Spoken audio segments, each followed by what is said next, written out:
தமிழ்நாடு முதலமைச்சர் அவர்கள் கல்லூரியிலே படிக்கின்ற அரசு கல்லூரியிலே படிக்கின்ற மாணவ மாணவியர்களுக்கு லேப்டாப் வழங்குகிற திட்டத்தை துவக்கி வைக்க உள்ளார்கள். இன்னும் சிறிது நேரத்தில் அந்த விழா துவங்கப்பட உள்ளது.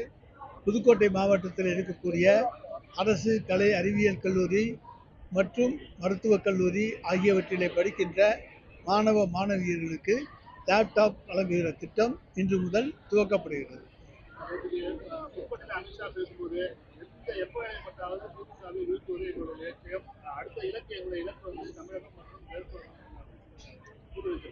அமித்ஷா மேடைக்கு வர்றதுக்கு ஏன் காலதாமதம் ஆனுச்சு? ஆளே வரல. இது ஒன்று போதும். அமித்ஷாவுக்கு தமிழ்நாட்டிலே இடமில்லை. குஜராத் பருப்பு தமிழ்நாட்டில் வேகாது.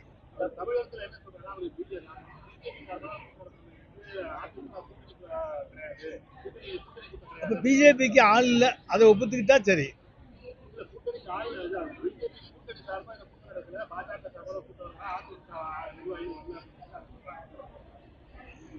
முதலில் அறிவித்தது எல்லாரும் கலந்துக்குவாங்கன்னு தான். ஆனால் அதற்குள் ஒத்த கருத்துக்கள் வராத காரணத்தால் எல்லோரும் கலந்து கொள்ளவில்லை. அதுதான் உண்மை. எனவே அமித்ஷா நினைப்பது தமிழ்நாட்டில் அவர்கள் கூட்டணிக்குள்ளேயும் நடக்காது, வெளியேயும் நடக்காது.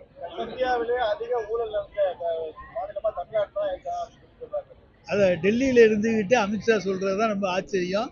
ஒன்றிய அரசை பொறுத்த வரைக்கும் ஒரு மாற்றம் வருகின்ற பொழுது என்னென்ன ஊழல்கள் நடந்திருக்கின்றன என்பது உலகத்துக்கு வெளிச்சமாக தெரியப்படும்.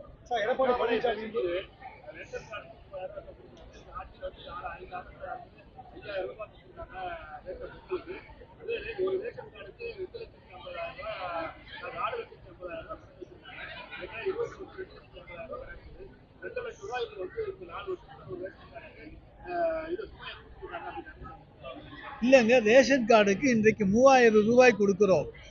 இதுவரை தமிழ்நாடு வரலாற்றிலே 2500க்கு மேல் கொடுக்கப்படவில்லை.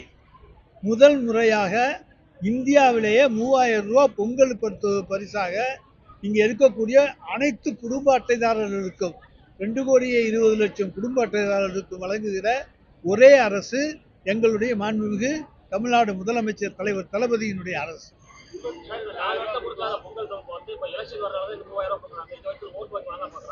சார், ஒன்னே 3000 ரூபாய் வாங்கிட்டு ஓட்டு போட்டுருவாங்க நம்புறீங்களா?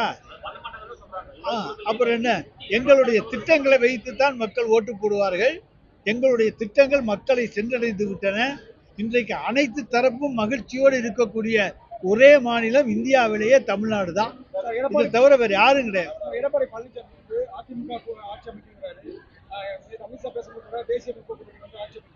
அது அவங்களுக்குள்ளே இருக்கிற கருத்து சண்டை. அதை பத்தி எங்களுக்கு என்ன கவலை? அது உள்நாட்டு யுத்தம். அவங்களே அடிச்சுட்டு போட்டும், எங்களை பற்றி கவலை இல்லை. எங்கள் வெற்றி தெளிவாக உள்ளது. நாங்கள் தைரியமாக இருக்கிறோம். எனவே நாங்கள் எதை பற்றியும் கவலைப்பட வேண்டிய அவசியம் கிடையாது. எங்களுக்கு அடுத்தது யார் என்பதுதான் அவர்களுக்குள்ளே போட்டி. பீகார் உள்ளிட்ட பல்வேறு மாநிலங்களால் மண்ண கவர்ச்சிக்கும், அதே போல தமிழகத்தை 2026 மண்ண கவர்வோம். இங்கே நாங்கள் அமித்ஷாவை மண்ணை கவர்வோம். பழைய ஓய்வு திட்டத்துக்கு பல பேர் அரசு ஊழியர்கள் மாற்று கருத்து தெரிவித்திருக்காங்க. எதிர்மறையான கருத்துக்களே கிடையாது. 2003 அன்றைய அண்ணா திராவிட முன்னேற்ற கழக ஆட்சியிலே இந்த திட்டம் கொண்டு நிறுத்தப்பட்டது. ஆனால் இன்றைக்கு அரசு ஊழியர்கள் அனைத்து தரப்பிலும் மகிழ்ச்சியோடு வரவேற்று ஏற்றுக்கொண்டிருக்கிற திட்டம்தான். அரசின் நிதிநிலை மிக மோசமாக இருக்கிறதே, நமக்கு தருவார்களா தரமாட்டார்களா என்று இருந்த நிலையிலே அவர்களுக்கெல்லாம் அவர்கள் எதிர்பார்க்காத வகையிலே இன்றைக்கு ஓய்வூதிய திட்டத்தை மாண்புமிகு தமிழ்நாடு முதலமைச்சர் அவர்கள் அறிவித்திருப்பது அனைத்து அரசு ஊழியர்களுடைய வயிற்றிலே இன்றைக்கு பால் காய்ச்சியதை போல் இருக்கிறது.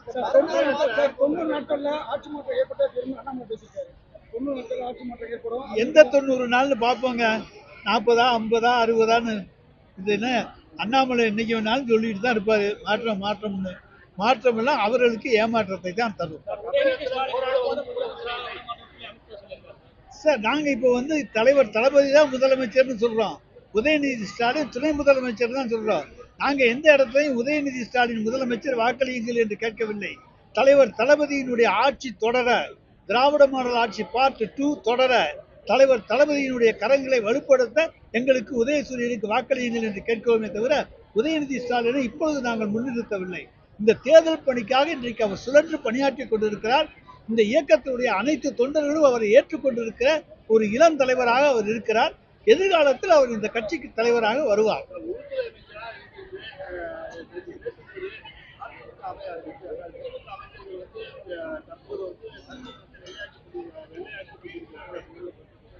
நாங்க எங்க வெள்ளை பெயிண்ட் வாங்கி அடிக்கல.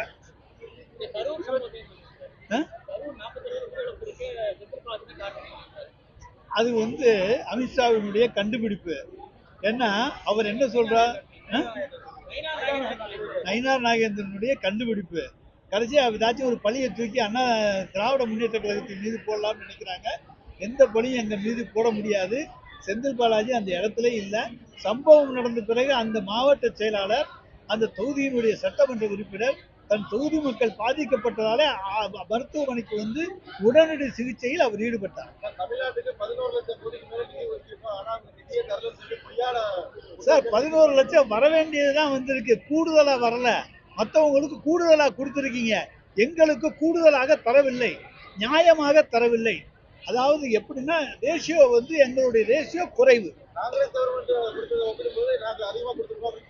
சார் காங்கிரஸ் ஆட்சியினுடைய ஆண்டு வருமானம் என்ன? இன்றைய பாரதிய ஜனதா கட்சியினுடைய ஆண்டு வருமானம் என்ன? ஜிஎஸ்டிலே நீங்க கோடி கணக்குக்கு போயிட்டாங்க. அன்றைக்கு அப்படியெல்லாம் வருமானம் கிடையாது. அதிலேயே அன்றைக்கு சிறந்த நிதி பங்களிப்பை காங்கிரஸ் ஆட்சியிலே UPA 1 தந்தது, UPA 2 தந்தது.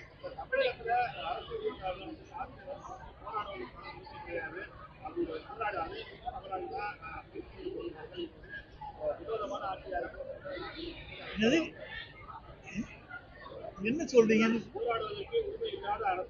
சார்? எல்லாருக்கும் போராட்டம் நடத்துறதுக்கு உரிமை இருக்கு. அரசு ஊழியர்கள், ஜாக்டோ ஜியோ ஊழியர்கள் போராட்டம் நடத்தினார்கள். 6ஆம் தேதி போராட்டம் அறிவித்தார்கள். அதற்குள் தீர்வு காணப்பட்டு விட்டது. அவ்வளவுதான். யாரை போராட வேண்டாம்னு சொல்லிட்டு இருக்கோம்? போராட ஒழுங்காக அனுமதி கேட்டால் அவர்களுக்கெல்லாம் போராட அனுமதி கொடுக்கிறோம். அதில் தவறுகள் இருந்தால் நடவடிக்கை எடுக்கிறோம். திமுக கூட்டணியில் சார், திமுக கூட்டணியில் குழப்பம் நான் சொன்னேன். இது இப்ப வெட்ட வெளிச்சமா இருக்கு. காங்கிரஸ் திமுக கூட்டணியில் வெளியேற முயற்சி எடப்பாடி சொல்லியிருக்காரு. சார் எடப்பாடி பகல் கனவு கண்டுகிட்டே இருப்பார். இன்னைக்கு எடப்பாடியே பாஜகவே முதலமைச்சர்னு ஒத்துக்கிறார். அப்புறம் எப்படி அவர் சொல்லுவாரு? எங்க கூட்டணி சரியா தான் இருக்கு. செல்வ பெருந்தகை தகுந்த காரணங்களை, சில விளக்கங்களை அன்றைக்கு அந்த நடைப்பயணத்துக்காக சொல்லிவிட்டு சென்றிருக்கிறார். எனவே எங்க கூட்டணியிலே தலைவர், எங்களுடைய தளபதி, அவரோடு அனைத்து கூட்டணி கட்சி தலைவர்களும் நல்ல நட்பில் இருக்கிறார்கள். எனவே இது உடைக்க முடியாத, அசைக்க முடியாத கூட்டணி. ஜோதிமணி ஒரு கருத்தை சொல்லியிருக்காங்க. இன்னைக்கு மாணிக்கம் தாகூர் சார் அவங்க கருத்து சார், ஒவ்வொரு கட்சியில 1000 பேர் கருத்து சொல்லுவாங்க. தலைமை என்ன கருத்து, தலைவருடைய கருத்து என்ன, அதைத்தான் பார்க்கணும். தலைமை என்ன சொல்லுது? தலைமை எங்கள்கிட்ட பேச்சுவார்த்தைக்கு வர்றாங்க. தலைமையினுடைய கருத்து தான் கருத்து. ஜோதிமணியுடைய கருத்தோ மாணிக் தாகூருடைய கருத்தோ கருத்தல்ல. அதெல்லாம் நாங்கள் ஊரில் போறவங்க பேசுறதெல்லாம் நாங்கள் ஏற்றுக்கிட்டு போகணுங்கிறது தேவையா இருக்கு? ஜோதிமணியை தூக்கி சுமந்தவர்கள் திராவிட முன்னேற்ற கழகத்தினர் தான்.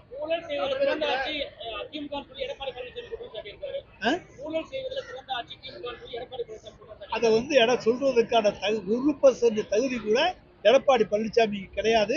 அவர்தான் 1ஆம் நம்பர் ஊழல் மன்னன்.